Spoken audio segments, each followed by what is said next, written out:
एक बार की बात है, एक छोटे से तालाब में रानी नाम की एक बतख रहती थी। रानी बहुत होशियार और साहसी थी। तालाब के किनारे ढेर सारे जानवर और पक्षी रहते थे और सभी रानी को उसकी समझदारी के लिए पसंद करते थे। एक दिन तालाब के पास एक लोमड़ी आ गई।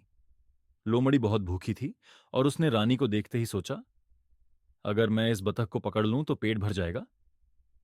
लोमड़ी ने चालाकी से रानी के पास जाकर कहा, अरे रानी, तुम कितनी सुंदर हो। तुम्हारे पंख तो जैसे सोने के हैं। क्या तुम मेरे साथ चलोगी? हम मिलकर नए तालाब ढूंढेंगे। रानी समझ गई कि लोमड़ी उसे धोखा देने की कोशिश कर रही है। उसने अपनी चालाकी से लोमड़ी को सबक सिखाने का निश्चय किया। रानी ने मुस्कुराते हुए कहा, अच्छा, लेकिन नए तालाब तक पहुंचने से पहले हमें एक दौड़ लगानी होगी।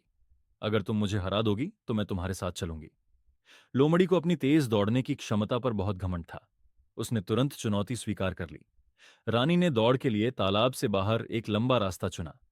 जैसे ही दौड़ शुरू हुई, रानी ने छलांग लगाकर तालाब में गोता लगा दिया।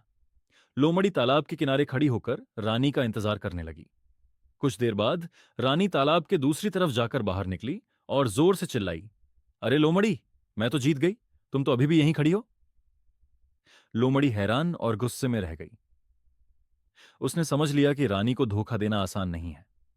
उस दिन से लोमड़ी ने तालाब के आसपास आना छोड़ दिया। रानी की बहादुरी और समझदारी की हर कोई तारीफ करने लगा। शिक्षा: समझदारी और साहस से बड़ी मुश्किल को भी हराया जा सकता है।